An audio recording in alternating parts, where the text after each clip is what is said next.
Quel régime fiscal faut-il choisir en 2019 pour les revenus fonciers d'un investissement locatif? On en parle tout de suite avec Mara Fossier. Bonjour. Bonjour Vincent. Vous êtes ingénieur patrimonial à la Caisse d'épargne. Mara, on le sait, les Français aiment la pierre et l'immobilier locatif est un de leurs placements favoris. Qui dit mise en location dit loyer, loyers qui vont être imposés. Vaut-il mieux que ce soit à l'impôt sur le revenu ou à l'impôt sur les sociétés? Ce qu'il faut savoir, Mara, c'est que dans le cadre de l'impôt sur le revenu, ça peut coûter très cher. Effectivement, les revenus fonciers sont taxés au barème progressif à l'impôt sur le revenu. Ainsi, si je suis assujetti à une tranche marginale d'imposition de 45%, si je rajoute les prélèvements sociaux au taux de 17,2%, je vais avoir une imposition globale au taux de 62,2%. Sur 100 € de revenus fonciers nets, il me reste un peu moins de 38 €. Effectivement, ce n'est pas grand-chose. Alors, pour l'immobilier locatif nu, est-il préférable d'être taxé dans la catégorie des revenus fonciers ou à l'impôt sur les sociétés? C'est un grand débat entre praticiens. Il vaut mieux vivre à l'IS et mourir à l'IR, mais le Code général des impôts ne le permet pas. Il existe une solution alternative qui consiste au démembrement temporaire d'usufruit, mais c'est un sujet qui mériterait davantage de développement. Sachez qu'il existe sur Vision Patrimoine un certain nombre d'articles sur le sujet. Alors, que se passe-t-il tout d'abord en cas d'investissement soumis à l'IR, l'impôt sur le revenu? Alors, comme je vous l'ai dit, lorsque je suis soumis à l'impôt sur le revenu, je suis taxé au taux global de 62,2%. Mais comment est-ce que mes revenus fonciers nets sont déterminés? C'est je prends mes revenus fonciers, desquels je vais retrancher les intérêts d'emprunt et des charges déductibles. Mon assiette est donc large, à moins d'avoir des charges déductibles importantes et récurrentes. Que se passe-t-il en cas de cession? En cas de cession, je vais être taxé à l'impôt sur le revenu au taux de 19% et aux prélèvements sociaux au taux de 17,2% après application d'abattements spécifiques. Concrètement, qu'est-ce que ça veut dire? Au bout de 22 ans, je suis exonéré d'impôt sur le revenu et au bout de 30 ans, je suis exonéré de prélèvements sociaux. Très bien. Prenons maintenant le cas de l'option IS, impôt sur les sociétés. Comment ça se passe?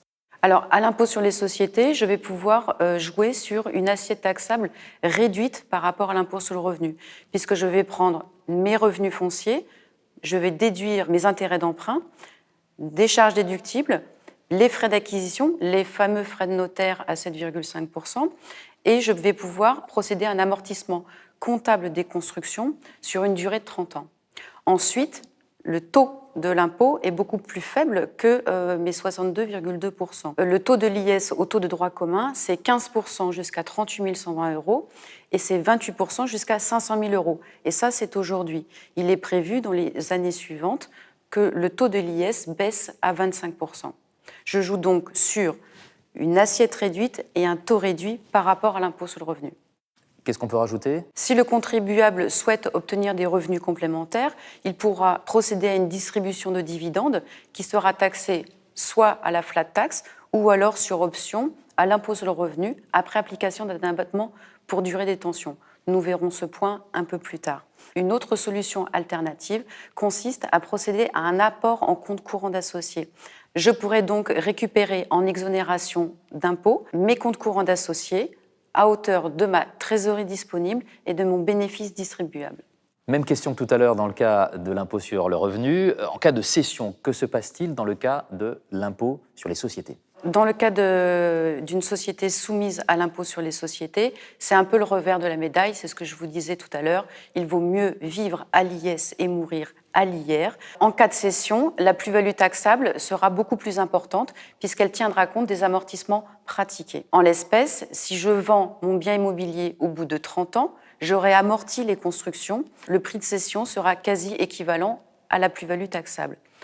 Le montant de l'impôt sera celui de l'IS, soit 15% jusqu'à 38 120 € et 25% d'ici quelques années. Alors en conclusion, Mara, qu'est-ce qui est le plus intéressant, l'impôt sur les sociétés ou l'impôt sur le revenu? S'il semble plus opportun d'opter pour l'impôt sur les sociétés que de rester soumis à l'impôt sur le revenu, il conviendra en tout état de cause d'effectuer un certain nombre de simulations chiffrées qui tiendront compte notamment du montant de la plus-value latente espérée, de la tranche marginale d'imposition du contribuable, la durée d'investissement.